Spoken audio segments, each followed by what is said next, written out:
Matthew is the first book of the New Testament, and it's also one of the earliest Gospels written around 45 to 50 AD. It was written by the Apostle Matthew, also known as Levi. Matthew was a tax collector before he joined Jesus, and tradition says that after he had ministered in Israel for 15 years, he began to travel to places like Ethiopia and modern-day Iraq. And to help him share the good news, he wrote and made copies of this book to leave with the people that he met. Now, Matthew had a unique understanding of both the Jewish culture he grew up in and the Gentile culture he worked with. And this gospel reflects that perspective. He quotes from various Old Testament passages while constantly looking at Jesus from the Gentile perspective. Matthew starts with a detailed genealogy, which is not surprising considering he was a tax collector. He liked lists like they were organized things, so he starts out with a genealogy. And now, a genealogy was a popular Jewish literary technique of the day. The Old Testament is full of these lists. Luke also wrote a genealogy of Jesus in his gospel. However, if you compare Matthew and Luke's list, you will find that they have some different names on the list. And that may be disturbing to us, but the differences are only disturbing because of our logical, time-oriented Western minds. You see, it was no big deal in the Eastern mindset of the day, because including everybody in a genealogy was not important to the first century readers of family trees. Now, it was very common, and actually it was expected, that the writer would skip a few generations here and there, because the point was not to set up a complete record of your history, but to make a statement. In other words, you use genealogies to prove a point. For instance, if you include kings in your list, you were trying to prove your royalty. The New International version of the Bible adds to our confusion by saying, so-and-so was the father of so-and-so. But that's not what the writer means. Now, if you're familiar with the Old King James Version, that's where we get the word from the title today. They use the word begat. But that really isn't as descriptive as the original writer had in mind either. Since, you see, in the genealogies, you do not always list every father and son, a better way of translating the text would be so-and-so descended from so-and-so. Because you might skip a generation here and there. To make his point, Matthew does a couple of unique things in his genealogy. First, he uses 4 women on the list: Rahab, Ruth, Bathsheba. The text just calls her Uriah's wife, and Tamar. He also includes a few people that weren't directly a part of Jesus' earthly bloodline. So what's the point he's trying to make? If you've done any extensive research of your family tree, you have undoubtedly come across some black sheep somewhere along the way. My great-great-grandfather, C.C. MacArthur, was a bitter, mean, and angry man who lost everything, including an arm, in the Civil War. After the war, he accidentally killed one of his sons while he was in a fit of rage, and my great-aunt Ruby, upon seeing his gravestone, where the inscription reads, "Too good for this world, the angels took him home," she said, "It wasn't the angels that took him home." On my mother's side of the family tree, there's a man named John Adams. Not the president, but, according to my grandmother, a low-down, dirty scoundrel. My grandmother always claimed that he had 2 wives and that he was eventually hung as a horse thief. Now, you see, from our perspective today, if those family members are far enough back on our tree, we can laugh at their antics and even enjoy the spice and color they add to our heritage. But in Bible days, having crooks or sinners on your list was shameful and something you tried to ignore if possible. They believed that the nut never did fall far from the tree. And if there was someone who was a disgrace in your background, well, then maybe you were too. So the tendency, of course, would be simply not to include the embarrassing relatives on your genealogy. However, Matthew includes not only the good on his list, but seems to go out of his way to embrace the bad as well. The reason for that is to remind us why Jesus came to earth in the first place. He came to save not only the good people, but the bad as well. The inclusion of women and a few names of people who weren't Jewish, or even a direct descendant, suggests that God's salvation is for everyone, not just a select few men. In fact, the list ends up with Joseph, and he wasn't even the biological father of Jesus. Wouldn't it make more sense to take us to Mary?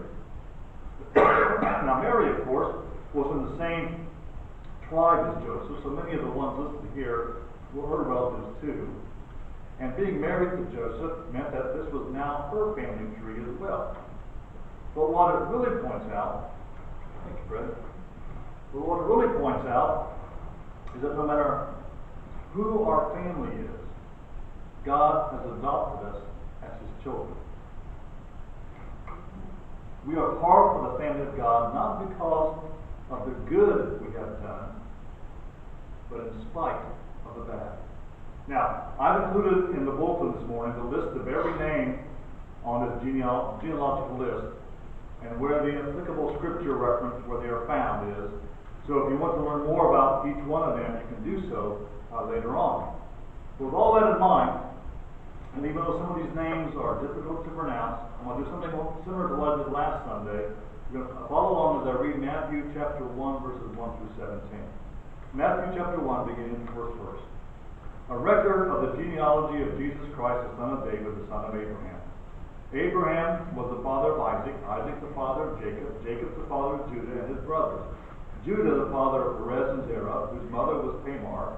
Perez the father of Hezron, Hezron the father of Ram, Ram the father of Abinadab, Abinadab the father of Nashon, Nashon the father of Salmon, Salmon the father of Boaz, whose mother was Rahab, Boaz the father of Obed, whose mother was Ruth, Obed the father of Jesse, and Jesse the father of King David.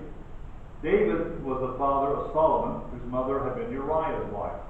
Solomon the father of Rehoboam, Rehoboam the father of Abijah, Abijah the father of Asa, and Asa the father of Jehoshaphat, Jehoshaphat the father of Jeroboam, Jeroboam the father of Uzziah, Uzziah the father of Jotham, Jotham the father of Ahaz, Ahaz the father of Hezekiah, Hezekiah the father of Manasseh, Manasseh the father of Amon, Amon the father of Josiah, and Josiah the father of Jeconiah and his brothers at the time of the exile to Babylon.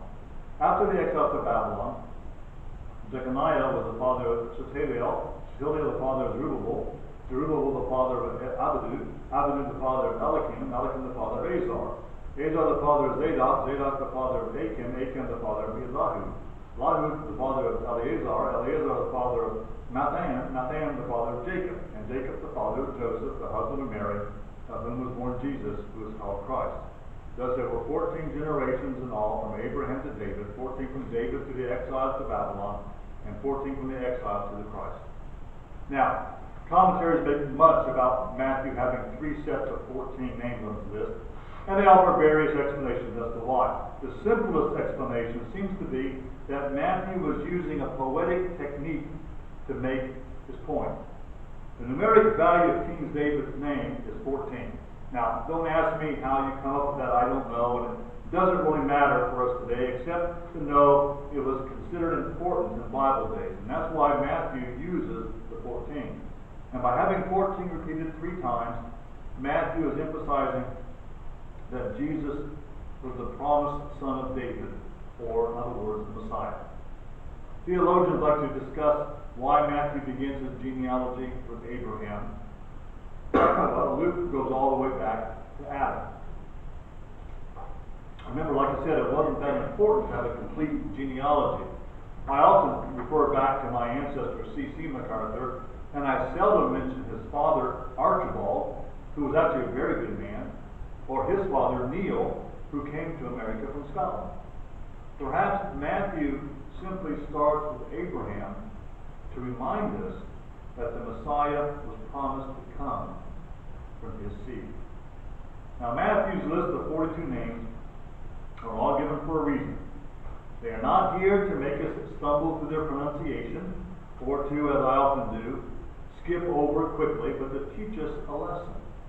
So to help us see this lesson, I have grouped the names into three categories. Maybe very similar to what I did last week. Maybe upon closer scrutiny you might disagree with the groupings, but hopefully these categories will assist us in understanding what the Begats begot, or in other words, the point Matthew is trying to make. First, Jesus' genealogy contains names of people who were good people. Good people. To be honest, it was sometimes difficult to decide who should go on this good list. I guess it's like Santa Claus trying to decide who's been naughty or nice. Because no one on this list was perfect. And some did some very questionable things or had pretty sinful lifestyles. Maybe instead of good, a better title would be those who are not so bad, or those who at least try. Glancing over this list, you will find Abraham, who, although he was the father of Israel and a great example of faith, still lied about Sarah being his sister instead of his wife in order to save his own skin. There's Rahab, who, although she protected the spies when they came to Jericho and later became a member of good standing in Israel, was at one time a prostitute. David committed adultery and had a man murdered, but he was still called a man after God's own heart. Solomon, in spite of his great wisdom, allowed his many wives to lead him astray. Then there's Asa, Jehoshaphat, Uzziah, and Jotham, all great kings of Israel who tried to do what was right, but always fell short. I suppose if you look hard enough and are critical enough, you could find fault with everyone. That's why Paul's reminder in Romans chapter 3, verse 10, that there was no one righteous, is not really breaking news. We all know that it's true. So what made these men and this woman good? Their goodness was measured by their faith, not by their deeds. If we learn anything from the Old Testament, it's that no one is good enough and no one can measure up. Time and again we see every great person of God messing up. The surprising thing is not that everyone sins, but that God is so patient with us. The prophet Isaiah wrote in chapter 64 that all our righteous acts are like filthy rags to God. And when we try to act righteous, it's like smoke in God's nostrils. But these people were commended by God because they had faith. God was not impressed with their works, but He knew their hearts were in the right place. It's kind of like when you watch a children's Christmas program at church. Usually, most of them are not real polished Broadway productions, but because it's our kids up on the stage, it's wonderful, and we enjoy the performance. I suppose God is similar to us in that respect. He wears blinders that make Him see us as His children, and He's proud of us when we try. Of course, the people on the good list are the ones we would expect to see there as well. Zerubbabel was a priest who went with Ezra to restore the temple in Jerusalem and lead the people back to Israel after their captivity. Hezekiah and Josiah were kings who did everything God wanted, to the extent that when Hezekiah was dying, he prayed, and God gave him a few more years of life. Ruth and Boaz's story is one of the great love stories in the Bible. When Ruth, who wasn't even Jewish, remained with her mother-in-law after her husband died, and Boaz, who was such a nice guy, took Ruth in when he saw her condition and ended up marrying her. And the names Abraham, Isaac, David, and Solomon, in spite of their obvious sins, are practically synonymous with good people. You see, if Matthew would have simply listed those people, those good people, it would be perfectly clear that Jesus was a good man. After all, there's a lot to be said for genetics and nurturing in human development. But Matthew chooses to not only include those good people, but to include the dark side in the genealogy. Because also in Jesus' family tree are the bad. Now, many of the names on this list may be unfamiliar to you. To summarize, most of them were evil and unrepentant people. But before we get to them, notice the first two names on this list, Jacob and Judah. Just like the good list had people on it that were not all that good, the bad list also contains people that were not all that bad. Jacob, remember, was Isaac's son, but he had an older twin brother, Esau. So by rights, Esau should have inherited what his father had and received his blessings, but Jacob tricked Esau into handing over his rights, and he tricked his father into blessing him instead of Esau. Not a very good start for the man who would also be known as Israel, from whom the 12 tribes would come. Notice in our text that when Jacob's son Judah is listed, Matthew also includes his brothers. That seems kind of odd until you remember what the brothers did to their other brother Joseph. They were jealous. They were angry. And they lied to their father about what happened. At first, the brothers wanted to simply kill Joseph, but the oldest one, Reuben, had him thrown into a pit instead. And it was Judah who suggested they sell Joseph into slavery, figuring that they might as well make a profit out of their problem. It's interesting that although through Judah's family the kings of Israel would come, and it was understood that the Messiah would also be from this branch of Jews, Matthew chooses to make us remember the others and their sins. And Matthew doesn't stop with just that story, but reminds us of another very sad story in Judah's life that doesn't get written about in Sunday school material. He mentions the mother of Judah's grandchildren, Tamar. The story is found in Genesis chapter 38 and is a complicated tale of cultural obligations, lies, and betrayals. The bottom line is Judah hired a prostitute that turned out to be his daughter-in-law Tamar, and she becomes pregnant by him. So Judah's grandchildren are also his children. Judah's family would be considered wild even by Jerry Springer standards. Then there are the ones who were just plain bad and never repented, never did anything good. Rehoboam, Abijah, Joram, Ahaz, Manasseh, Amon, Jehoiachin, these guys were all kings of Israel, and through selfishness and sin did horrible things. Over and over the Bible says their hearts were not devoted to God. They did evil in his eyes, and each generation committed worse sins than the one before. When you read through 1st and 2nd Kings, you may wonder, why did God put up with that garbage? Well, Peter gives us the answer in 2 Peter chapter 3, verse 9. The Lord is not slow in keeping his promise, as some understand slowness. He is patient with you, not wanting anyone to perish, but everyone to come to repentance. Matthew has included the black sheep of Jesus' family to be a constant reminder of how God's grace can save even us. Maybe you feel dirty and unclean this morning. Well, the good news of Christmas is that Jesus can make you clean again. Well, finally, Matthew includes an interesting category of names that we can label as the unknown. As the unknown.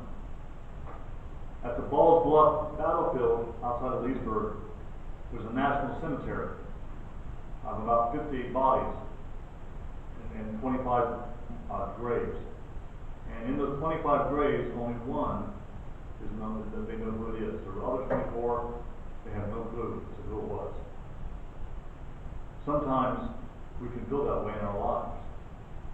That no matter what we do, no matter what happens, no one remembers, no one knows. Some of the names on this list in the genealogy you may have heard of before, but the Bible is actually very vague about who they were or what they did. Were they good? Were they bad? We don't really know. For instance, we know who Jesse was. He was the father of David. But beyond that, the Bible is silent. Then there's a whole list of people that the Bible never mentions, except here in the Gospel of Matthew. And we have absolutely no idea who they were. Now maybe the first century knew them, and certainly Joseph probably had heard tales about these ancestors, but their stories are completely lost to us. Only God knows what kind of people they were. Were they good or bad? Did they live long, happy lives? Did they draw close to God in times of distress? Or did they leave their faith? Their biographies have not been written, but they need Jesus just as much as all the good and bad people on this list.